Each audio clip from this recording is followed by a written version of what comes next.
So you want to get paid for writing. It's one of the most romantic things that you could have thought of.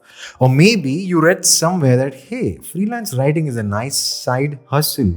You can make a decent amount of money. You can sit in pajamas in your home or sip margaritas on the beach and travel to any place in the world and make a living just freelance writing.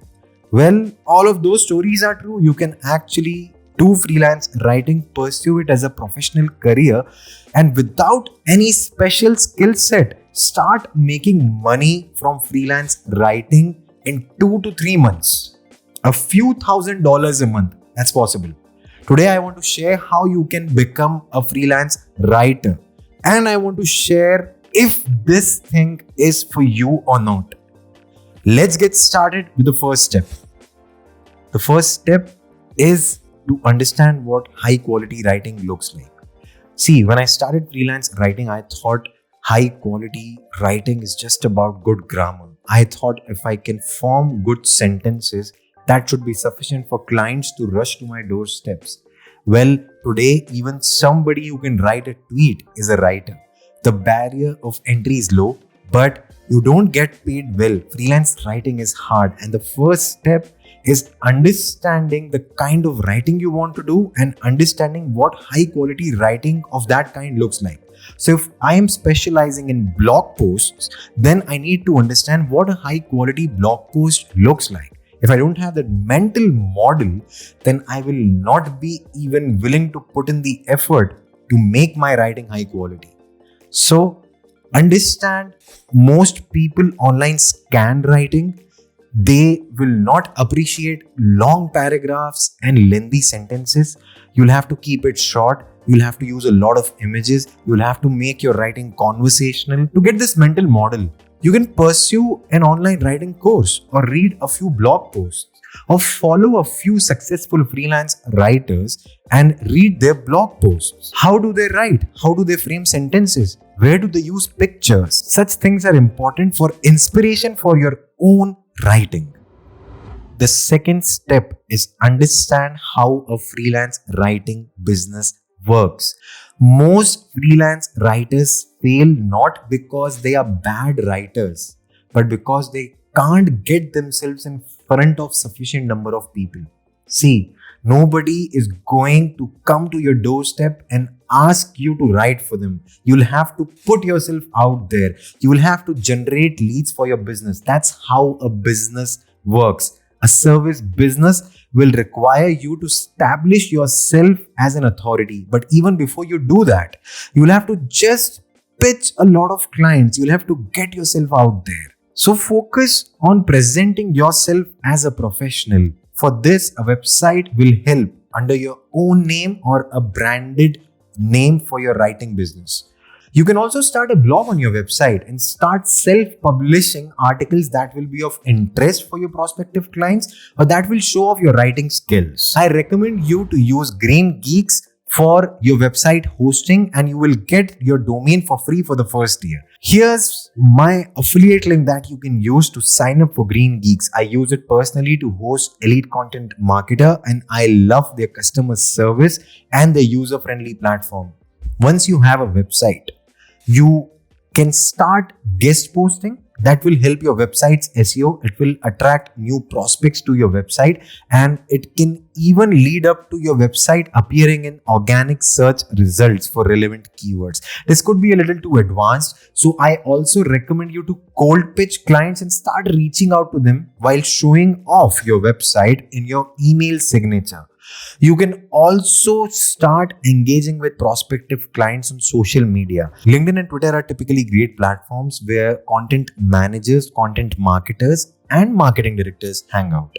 You can engage with your prospects on these platforms. You can put out your own tweets about whatever you have learned. And you can even build relationships with fellow freelance writers, which will be pretty helpful in your freelance writing journey. You don't compulsorily need a new website. I'll talk about something that you can do in the next step, so stay tuned. So now that you understand that a freelance writing business is not simply about your writing skills, but also about relationships, you will need to start marketing yourself. You'll need to start using your website for lead generation. But I'll talk about promoting yourself and putting yourself out there in one of the next steps. The next step is to build your portfolio. See, I lied to you when I told you you have to have a freelance writer website.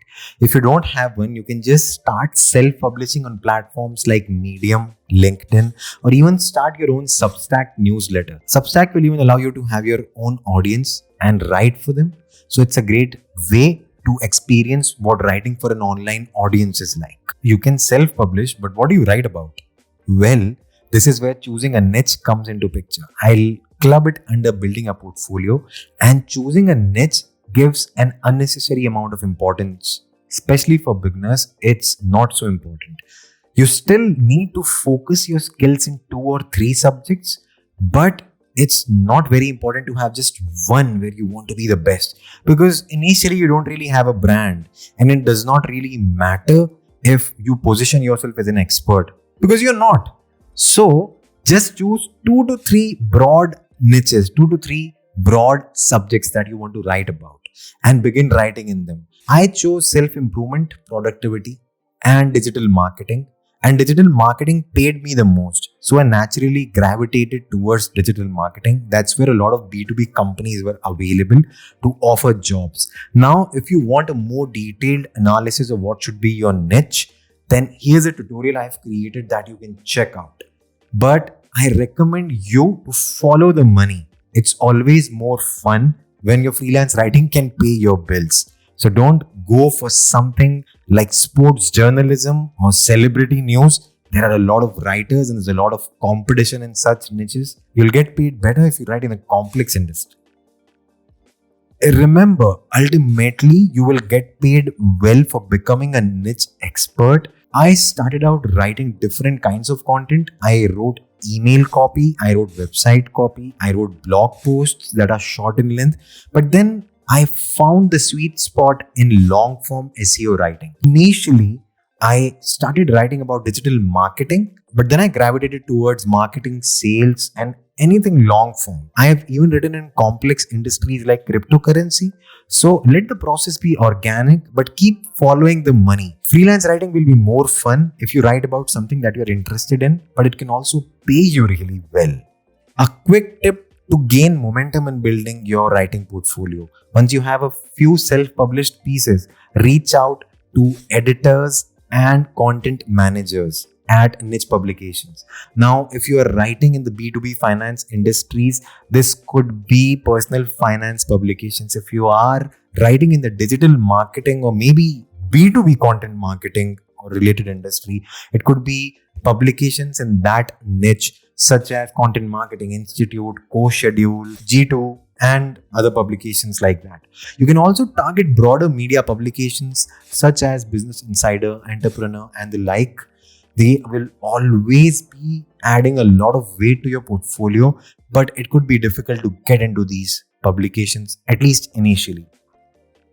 The next step is to start putting yourself out there. Once you have a portfolio and you know your 2 to 3 writing niches, you can just start promoting yourself. The first way is to pitch businesses that are hiring freelance writers right now.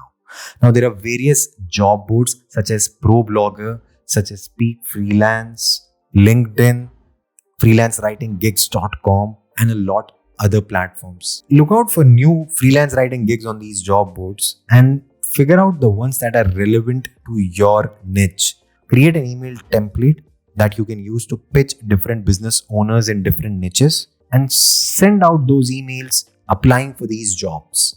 This is one of the easiest ways to get your first few paying clients. If you're not getting any response, you're probably not sending out enough job applications. You're not prospecting enough. So there's another way to substitute this. Cold pitch prospects. You can cold pitch prospective business owners that can hire you in industries that you are an expert in. Specifically, you can create a list of about 50 to 100 businesses and find out their content managers, content marketers, or marketing directors on LinkedIn or Twitter. And then you can even find out their emails using tools such as hunter.io. Personalize your pitch, show off your writing skills, Share your writing portfolio. Ask them if they want any help with content writing or content marketing. Another way is to find websites that pay writers. Just Google websites that pay writers or guest posting websites paying writers, and you will find a bunch of websites which pay $100, $50, or even more per post. You will even find media publications that accept pitches from writers. So pitch your services to them, pitch a story, share your portfolio, introduce yourself, personalize your pitch even while reaching out to such editors or content managers, and keep putting yourself out there. A last actionable tactic is to engage with your prospects on social media. Your content managers and marketing directors are hanging out on LinkedIn and Twitter. If you can just put yourself out there, engage with their tweets, add value to the conversations they are having, then they'll just know about you. And then later down the line, you can maybe pitch them your services. It's called as warm pitching, and it's something that can work much better than cold pitching people. It could also be possible that they hire writers down the line and they'll proactively reach out to you, or you can reach out to them when they hire, when you see a job post by them. You can also reach out to marketing agencies. It can be a recurring revenue source for you because agencies have a lot of clients that need help with content campaigns. They are always on the lookout for freelance writers. Another quick tip, reach out to experienced freelance writers whom you find inspiring. Successful freelance writers have a lot of work on their plates and they tend to hire a lot of ghost writers. I'm not one of them, but if you can work under an experienced writer, they can mentor you, you can improve your writing skill, all of it while getting paid well. Because hey, a successful freelance writer already knows the struggle of being a writer. They'll pay you well, they'll pay you on time, and you can get a good momentum for your freelance writing business. Getting your first paid client is going to be a struggle. But once you get your first few clients, it will become much easier. You can start building your relationships and you can start getting more referrals if you do high quality work. That's what is the crux of starting a freelance writing business. But you have to also take care of housekeeping steps. Once you have a decent monthly income, I recommend you to set up a dedicated bank account. This will depend on your country, but you need a separate business account that you can use for freelance writing expenses and for filing taxes. You also need an account management software and an invoicing software. They can be separate or they can be together. I recommend using FreshBooks. Here's my affiliate link that you can use. It offers really nice templates for creating invoices for your clients. Once you have a few client projects, it's much easier to manage them under a project management software, such as Trello. I use it personally to manage content calendars for multiple businesses, and you can do it too once you have a few clients. I also recommend you to track your time.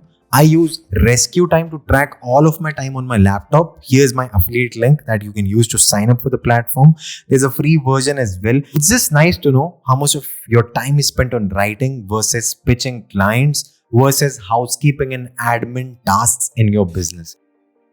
And once you are done with all of these steps, congratulate yourself. You are already a freelance writer. And it does not stop there. You can then transition into a full-time remote content marketing job like me.